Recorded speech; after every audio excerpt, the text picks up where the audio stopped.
Hello everyone, welcome back to the next edition of the ONLE Networking Show. News, education and member spotlights from ONLE Networking. I'm James West. And I'm Kelly West, and we're the co-founders of ONLE Networking, the business network for people who like people. Fantastic. Hello again, Kelly. Hello. Welcome to our special guest, Helen. Hello. Helen Tuddenham, welcome to the show. We'll be hearing from you today with an interview. Plus, we'll be having discussions about diversity and inclusion. That's been our topic at ONLE Talks previous month.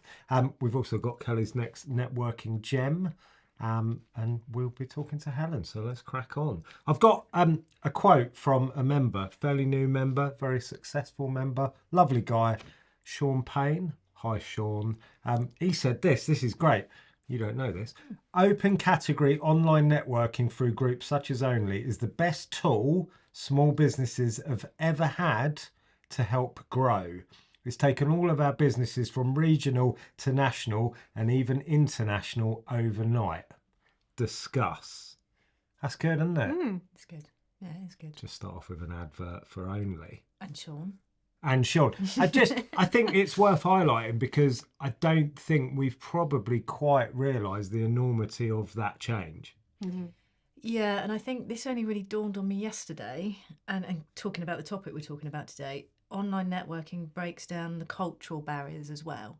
So I think that's going to take a little bit of time, isn't it, to kind of get your head round. So if you're talking to somebody in a different country, and it can often feel a little bit stunted, can't it? But that's different cultures, so it takes a little bit of time for that to gel, doesn't it? So it definitely breaks down that as well. So interesting point. And it's also worth stressing as well, Sean's been very successful early in his career. He sells insurance, so he just gets into conversations with people. But what Sean's done is that the networking is an icebreaker. So he doesn't labour the point, he just says his piece, and then he does the follow-up activity, and that gets him into the conversations that lead to another conversation, etc., etc. So that's why he is using the introduction that online networking gives you, but he's then actually doing the bit that you probably don't see, but is arguably more important. So that's why he's successful.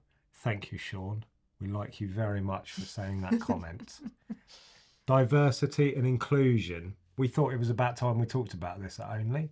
Network for people that like people. We like to think we're very welcoming to people. So we did an education about it. We talked to Rachel Atkinson. I learnt loads. Just having the conversation with Rachel, just to sum up my kind of takeaways from it. But I think there's a desire, what I picked up is that we'd all like to make change and improve the diversity, particularly within networking. Particularly in the UK, it's predominantly white middle class. You know, what can we do to change that? There's also a collective, I would say, fear that if you ask the wrong question, you can be vilified for it, and that's not particularly helpful. But then partly that's up to us to self-educate a little bit rather than just asking people, well, tell me about this. Why do you think that? Let's do a bit of research ourselves. Van der Varga, the very lovely Van der Varga. Few people said this, but she summed it up in a very nice way. She said, and again, going back to your point about global networking, if you go into these situations with an attitude of curiosity and good intention, generally, you're going to make positive change, aren't you? Have you had any learnings, reflections? Helen? I think for me in the last few years there's been a step from diversity to actually thinking about equity and equality and almost taking it to a new level. And so I guess the last couple of years I've been on a bit of a journey of self-education really, and awareness, and just seeing things from different people's points of view, and part of that has been trying to be in slightly more diverse groups. Yes. And diversity comes in all sorts of different forms as well. You were talking earlier about online networking. Well, if you're an introvert, actually online networking is really helpful because there's a bit more structure, and you are asked to speak, if you like, rather than waiting for that second where you can cut in. But definitely getting different perspectives from meeting different kinds of people on all sorts of different levels has been really helpful. Like Vanda says, be curious. Yeah, it's a good position, isn't it? And one of the things that came up as well is this notion of unconscious bias. And we talked about networking, our predisposition to look at who's in the room. And we're making a real snap judgment, aren't we? Oh, that person's a solicitor. They are therefore going to be helpful for me or not. We've got to get away from that unconscious bias, because the point of networking is serendipity. You do not know who the connection is that 5 years down the line or 5 minutes down the line is going to be helpful for you. It's hard to break that though, isn't it? It is hard to break. And I think another thing that was, I think I've always been aware of this, but I think kind of stood out because a couple of people were kind of in this category mentioned it. But if English isn't your first language, networking is quite hard for you anyway. So I think if we then treat somebody who maybe have a strong accent, or, you know, English isn't necessarily that good, ask yourself honestly, do you shy away from that person? Or do you actively open your arms and sort of welcome them in and try and make that? Because, probably at some point I would have been that person. It's taken me a lot of years to understand how to network with people and be comfortable, but also being comfortable being uncomfortable. Yeah. So have those conversations. And again, as long as I'm terrible with accents. I really am. I am. But I will tell somebody that I'm terrible with accents. So I'm sorry if I say pardon, or if I ask you to repeat things again. That is me. But unless you're explaining that and having that conversation with somebody, how are you making them feel? Yeah. You made me think about that as well. So if English isn't your first language, forgive that person for probably being a little bit abrupt. Yeah. Because that's not even a cultural thing. It's like, if your vocabulary is maybe a little bit limited, or you've got to think about, I couldn't do it. No. But if I'm going to go to a networking event in a non-native language, of course I'm going to want to get across the pertinent point. We're talking about the nuance of language, aren't we, to a huge level there, aren't You are. And I think there's something around, if you're speaking to someone who you know English isn't their first language, there's you moderating how you would speak, not in a patronising way, but I know I'd be a bit more conscious about not using slang. Yes. I tend to use shortcuts of words and slang and that kind of thing, but I would make sure that I would just think a little bit more as to use the proper English kind of words that they're likely to have learned while they've been learning the new language. Yeah. I think that's a great point. You talk about this all the time, using abbreviations Yes. that are specific to your industry. That's hard if you're two English-speaking people talking to each other if you don't know what they mean. So absolutely that, Helen, be mindful that if you say a colloquialism, that person's not going to understand and they might not feel comfortable enough. And we also have to be aware of some of the colloquialisms we use haven't really stood the test of time that well. So being mindful of the ones that you're using and obviously that they're appropriate. Always pull people up on using an acronym. Because I've done it before, and that person that I asked in particular didn't even know what the acronym stood for, because it just becomes a shorthand thing, doesn't it? So there you go. Don't use acronyms if possible. But it has been useful, isn't it? It's been a real eye-opening month, and it makes me realise, again, if we can go, in the UK, for example, and a few people have said this, we're quite a tolerant country, probably one of the more tolerant countries in the world. Job done? No. Absolutely not. You've only got to look at the demographic of business in particular to realise there is a long way to go. So, and it's not just going to happen by chance, is it? No. We've got to stick our necks out a little bit if we want it to change. It will be uncomfortable for people. I mean, we've got a new Prime Minister who has a very diverse cabinet, particularly at senior levels. And I gather from the news this morning an unnamed white male MP has complained. Wow. Helen Tuddenham with a topical input. Yeah. By the time this goes out, it might not be topical. We can reflect back on it. It might be a huge story by then. You never know. Okay. It's your networking gem time. Already? We're straight into it. Okay. Networking gem time. Go, Rob. So, networking gem today. This one is about attendance, and this isn't a chance for me to bash people for not turning up to a networking meeting. Far from it. So we made the decision very early on in ONLE that we would relax rules around attendance, not being able to turn up, etc. Absolutely fine. It stays as it is. We treat our members as adults, and if you're not in the meeting, you don't build a relationship. We get that. We're comfortable with that. But after a recent visit, I mentioned this on last month's show, I went to a different networking meeting as a visitor, and I did see 2 subs who were stepping in. Explain, that's an acronym. It's not an acronym, but it's a colloquialism. Abbreviation. Is it?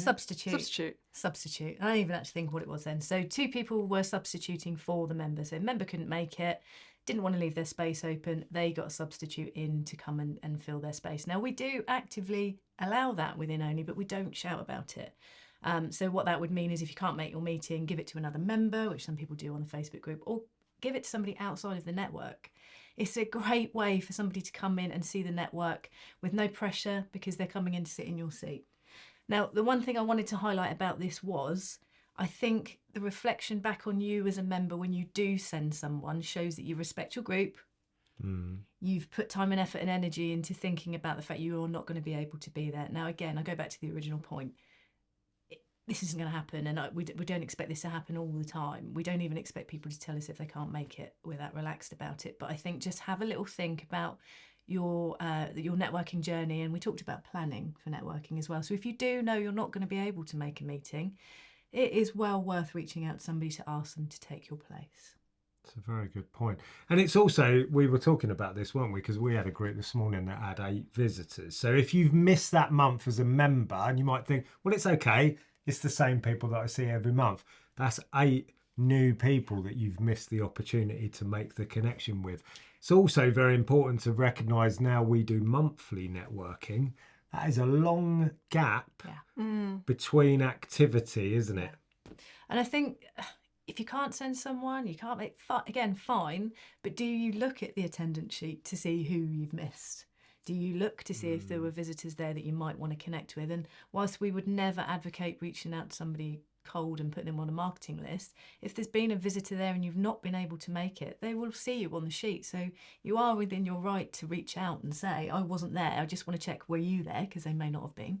And if you were, or if you weren't, I actually was really looking forward to connecting with you. So could we arrange a call? More importantly, try and be there. It's once a month, and I think there is a tendency, particularly with online networking, that it's a little bit disposable, take it or leave it. And a lot of people book a call at the minute that the networking meeting's going to end, so they're rushing to leave. Yeah. That's another problem, isn't it? I think, and we've said about this before, if you're not leaving any space to do follow-ups, you'll forget. Yeah. You'll forget what you said you were going to do. You won't remember who the people were on the call. So I think for your own benefit, it's just treating the event with respect, isn't it? Yeah. And try and turn up. It's 12 meetings a year, isn't it? Yeah, for us. Other networking groups do apply, but 52. How many weeks? Yeah. Hopefully not at Christmas. Yeah. Have you got any thoughts on attendance at networking, consistency, that kind of thing? Yeah, I mean, sometimes I can't make my meeting, but my own policy, if you like, is that I will always go to another groups instead. Yeah. So I get the discussion around the talk, and it just gives me a chance to meet different people in ONLE. But I have to be a little bit organised for that, and and look for the month and see which meetings are in and which ones I can go to and that kind of thing. The other thing I have done only recently, after learning exactly the lesson you have just said, is putting half an hour in my diary. Brilliant. After ONLE, but also after if I'm coaching someone, I have the same thing. I don't want to be rushing off to go to a meeting. Yeah. And particularly if you use sort of automatic, like Calendly or Acuity, that kind of thing, it can just shove something in straight away. So I have actually blocked half an hour, and I might not need in my own diary. Oh, okay. After sort of ONLE, but also after a coaching session I've got with somebody, just to give me that space. And if I don't use all that half an hour, bonus. I can have a break. I can check a few emails. It just gives you that space. That's great. Very important. Yeah. Excellent. Sort of 2 networking gems in one there. Yeah. Reflect that in the graphics somehow, Rob. Just saying. You must get to this bit and go, oh, here we go again. Actually, have we ever actually said who Rob is? Rob's the guy over there editing. Brains behind the He's literally doing it there. Excellent. Let's move on. Final part of the show, most important bit of the show, of course, is Helen. Welcome back to the show. So Helen Tuddenham Consulting. Yes. At least I got that. Good to get it right, isn't it? I've also got a bio. Helen is a leadership development coach. You can correct me if I'm wrong, by the way. No, that's fine. Having moved through the ranks of global consultancy, PwC, PricewaterhouseCoopers? Yep. Was it? Is it still that? It is. I've been there so long. When I started, I was the Coopers and Lybrand bit. Oh. But then they merged with Pricewaterhouse, became PwC. There we go. Wow. Accounting history. Having moved through the ranks of PwC, Helen was drawn to helping people meet their potential by overcoming their personal and practical challenges. She now works independently, helping executives who feel stuck in their roles and advising businesses on how to help their people meet their goals. Fair? Yeah. Why were you drawn to helping people in that context, in the corporate world? Yeah, I guess there's two reasons really. One was my own experience. So I went through the ranks, as you said, relatively quickly, and I got stuck at senior manager grade basically for quite a long time, around 10 years. And part of that was because that's when I had my children and I did take a step back. But when I was ready to kind of, put my career a bit more higher up the agenda again, I just couldn't progress. And I didn't really know why. And through a process of getting a mentor and a coach and talking to people and speaking to people more senior than me, saying, how did you get there? And, having to feel a little bit uncomfortable in situations and challenging myself, I made it and I got to director. So I'd been there.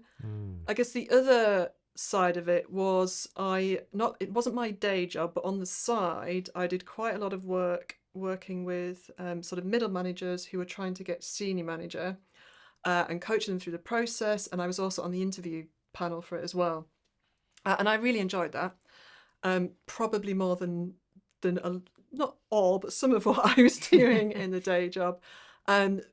But it wasn't something I could do full time there. And I couldn't see where the next role for me was in PwC. And so I left to do that, did a bit more coaching qualifications and that kind of thing. So can you give us, because it won't just be, obviously our audience is more the small business market rather than corporate employees. Can you give any advice on how you can start to self-identify reasons you might be stuck? Because you can become stuck as a business owner, I would argue, just as readily as working for someone. Yeah, I think there's a couple of things where people get stuck. So one is where you want to go to the next level, whether that's in your career or in your own business, and you don't quite know how to make that jump. People have also been stuck when they have actually got there and are actually feeling a little bit out of their depth and a bit daunted as well. But there's also something around, I've been doing this thing for ages. I don't, it's fine, but I'm not sure. And I loved it 5-10 years ago, but actually I'm not sure I love it anymore. And if I'm not careful, I will drift and I will keep doing it and doing it, even though it's not giving me the joy it once did. So in that case, then what's the direction that I want to pivot in, or perhaps even a completely new direction? Does it tend to come back down to really basics of you as a human being? What do you want from life rather than necessarily business? Yeah, I think it is. I mean, when I talk to people around, my clients who are looking for, is this the right career for me? I get them to think about what their values are, about their identity and them as a person, what makes them tick. I get them to think about their strengths and what they're really good at, a little bit about what they really don't want to do as well. But also just what are the bits of what they're doing now that they really enjoy and that they want to do more of. And there's always some of the practical things as well around it. But that's something, whether you're in a corporate career or your own business, that's something that you can take time doing. That's self-reflection. We've gone through this, haven't we? And it's really hard to know sometimes. I mean, me longer than you. I spent sort of 20 years running businesses, effectively treading water, paying the bills. But I think just because we stumbled upon only in it, and we kind of... Stumbled is probably too relaxed a word, but I do know what you mean. When you're talking, Ellen, I'm thinking there's a few things, probably age. There's an age factor there, isn't it? You get to a certain age and you start questioning things, particularly if you've got kids and then they're coming to their real independence sort of around 20 or whatever, and you've got time to move forward. Pandemic must have obviously made a big difference. So people being made redundant, thinking about, well, I've got the opportunity, I don't have a lot of choice, I'm going to go off and do my own thing. So there's lots of elements, I guess, and lots of I'm interested. I'm going to throw a curveball because I haven't got this in the questions. Good. How often do you see people get that wrong? So they'll make a decision, or you, not necessarily people you've coached, but do you spot that quite often? That people will make a kind of snap decision to move into something different, and they feel that that's not a space to be in, or is it kind of, it's worked on so much that people then do move to the next space, and it kind of rises to the way they want it to be? What I tend to see is actually people not making a decision because they're scared of what's on the other side. Okay. And there are very, very few decisions, I would say, where you can't just, do it for a year, it didn't work, I'm just going to do something else. And, you haven't lost a huge amount. Yeah. So I always kind of said to people, what's the worst that could happen and what's your plan B? So particularly for people who might be wanting to leave corporate life to run their own business. I think what's more likely to happen is people just drift. Yeah. So, I was talking to someone yesterday who's a lawyer so he's an in-house lawyer in quite a big energy company, but he had been a lawyer in practice.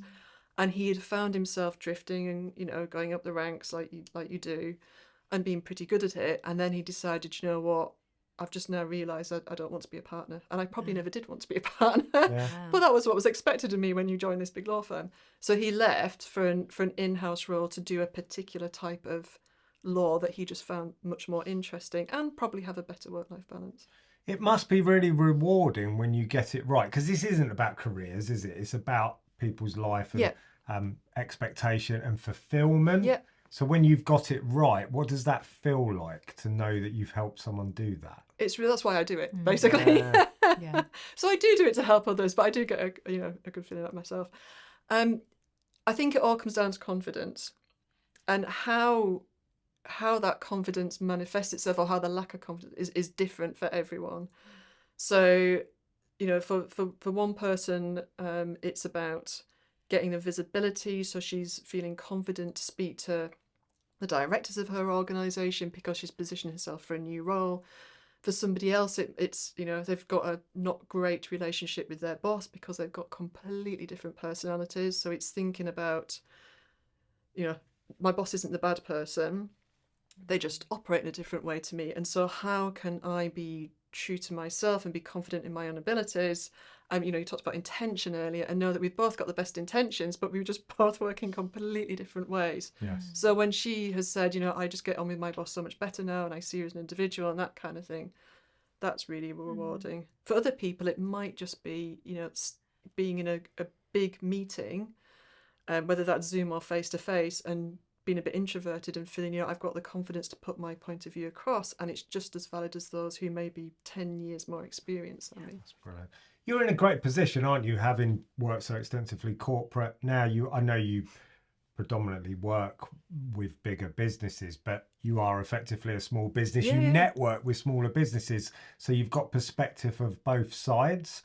I'm really interested, what have you perhaps learned that the small business world could borrow and do differently to corporates? Anything spring to mind? I think when I was in a corporate role, there was two things that I really valued. I think one was that I had a lot of peers and not just my line manager, but a group of peers and senior people who'd been there, done that. And where I worked, there was a really good culture of it is fine to consult. You're not going to look stupid. We want to make sure you're making the right decisions. We're here to help. And certainly when I was going through to that promotion, I was amazed how many senior partners would sort of take the time to practice interviews with me and that kind of thing. I think as a small business owner, you don't naturally have that. And so I think that's where places like ONLE and networking groups come in, just having that peer group where you can ask what you might think is a stupid question or just have a sounding board, that kind of thing. The other thing, and that I was really looking at in a corporate was to have some really good quality training. So some of the self-awareness stuff I was talking about earlier, that was done with me at a relatively junior level. Okay. And that has helped a lot. Again, as a small business owner, I would always look for opportunities to do, training. I know where I live, the actual sort of local councils kind of give free training for small businesses as well. So look and see what's out there. Any particular areas that you think small business owners should get education on? So I think this, for me, there was always something about, influence, impact, building good relationships with people. And where I was, some of it was actually internally, but it was also with clients as well. And I would say that's been the thing that probably most of my clients have looked to work on, that and dealing with difficult situations, which again is kind of the relationship building, but when it's a bit trickier as well. I'm going out on a limb, but I'd imagine you'll back me. See, I think most small business owners, if they do go and seek education, it's about how to do something. So it'd be social media, website, something very practical and tangible. Whereas I don't think there's a natural tendency to think, oh, I need to work on me, or I need to work on, like you say, difficult situations, or how to have effective conversations. Yeah. Definitely. Well, you can outsource some of those things, can't you? Social media and that sort of thing, whereas you can't outsource yourself, I guess. Yeah. And this, the bits, all the courses I did, so even things around selling and business development, at the heart of it, it's, well, you guys know, it's about people. Yeah. So it's about how do you build relationships with people? How do you build trust in particular? So what are the different components of trust? And how you kind of develop them through the way that you work with people. And for some people, that's just the way they do things naturally anyway. Yeah. But with others, they, have to make a bit more of an effort because it's just not their natural style. It's fascinating. Just as you're talking, I'm thinking this is so applicable. We think of corporate world and the need for it to be there. But if you're a small business owner, you are your business. So why are you not taking these things seriously and looking at channels to develop yourself and therefore the business? You need it more, arguably, than someone that works for an organisation that has got that backup, that someone knows how to do that. Someone knows how behind you, are they? Yeah, exactly. You almost when you're in the corporate, you sort of shadow and you work with people more senior than you, and you get a lot of learning just from the way they do things. So just to flip that round, so small business, and you're talking to people that presumably one of the considerations is you could set up your own business rather than pursuing corporate. What do you tend to advise around the advantages? What's good about, we forget this, don't we? What's good about running a business as opposed to working for someone? Because sometimes I see from where we're sat, you don't get holiday pay, you don't get bonuses, you've got no backup, and it can look a bit negative. What do you see as maybe the flip side? I think flexibility and freedom is one thing. And I work for a company that even before the pandemic were pretty flexible in terms of working at home and left me just to get on with it, if you know what I mean. So I didn't think that would be such a big step for me when I ran my own business, but it is. I think it has given me a bit more confidence even as well, which I know some people might find surprising. So in my previous role, I did have to sell to companies. But being, having the brand name behind me got doors open for me. And now I don't, it's just me. So I have to work harder at it, which has been difficult, but actually it's given me a bit more confidence to think, oh, I can do this, And actually, if I'd known now what I'd have known 10 years ago, I think I would have been a much better salesperson in a corporate role as well. What, because you've got that perspective? I've been forced to do it, really. Whereas people would bring work to me, other people in the organisation, I've got a client who wants to do this, like a referral, but, there's so many people I can't remember how many, it was probably 10,000 people in PwC that could effectively refer things to me. Whereas now, people do refer to me, but actually I've got to go out there a lot more and speak to people and talk about what I do in a clear way and that kind of thing. And it is a bit uncomfortable, but as I've got more used to it, I've got a lot more confident doing it. That's interesting. I'm always very grateful for the fact that when I was a journalist, I worked for a very small publishing house, and I knew a lot of journalists that worked for the bigger magazines, and all they did was write, and they were really good at it. But that's all they knew. It was a small, narrow window. Me working for a small publisher, I got involved in the advertising, the page layout. I was going out on meetings. I knew the commercial side of it, even the accounting. I kind of was a little bit involved in that, and I think that gave me a great grounding for when I set up a business, as opposed to I can write. Yeah. So it's similar to what you're saying, isn't it? As a business owner, you've had to try doing other things. And I suppose at that point you can either go, oh, I quite like that, and or I'm good at it. Actually, that bit not interested in, I should probably outsource that bit. Yeah. And I was in a sort of a client-facing role, certainly for the last few years I was there. So I that was my job, was to bring new work in. Things like having a full-time secretary, diary management, and making PowerPoint look pretty and that kind of thing. That's the bit I don't like now, that I never had to do before. So I try and outsource as much of that as I can. But when I first started out, I didn't have the means to do that, so I did have to do it to start with. You've got to be a maniac, haven't you? Sorry if I've just offended Sorry. someone. Probably did. Can we talk about books? Yes. You're an avid reader. You are a member of our Page and Screen Book Club. I am. Just sort of Great book this month, by the way. It's But we'll great book, we'll yeah. talk It is about a that good next week. book. It is a good book, actually. So I'm looking for a couple of recommendations for you. One aligned with business, self-development, anything around that area, and then just something for fun to unplug. So the book that I would tend to recommend most in terms of self-development and confidence is actually a book designed for women. Now, I'm sure if you're a man and read it, you know, a lot of it would apply to you. It's actually called Playing Big by a lady called Tara, I think you say Mohr, but it's Mohr. And she talks about how, particularly as women, we sometimes play small and don't want to put our head above the parapet. We're a bit worried what everyone thinks of us. It goes on to talk about the things that get you rewarded at school, so things like putting your head down and doing good work, and doesn't really apply in the workplace, whether that's a corporate workplace or your own business. You have to kind of put yourself out there. But there's lots of practical things in there, I think, that aren't too scary. So you could think, actually, do you know what? I could put that into practice. One that I just thought of when you were talking earlier, and I can't remember the author, but it's called The Trusted Advisor. Okay. So that's around trust. So what is it that makes trust, and how do you go from being seen as a contractor or a helper to actually being a trusted advisor to a client? So they're the two business ones, and that second one's been around for ages.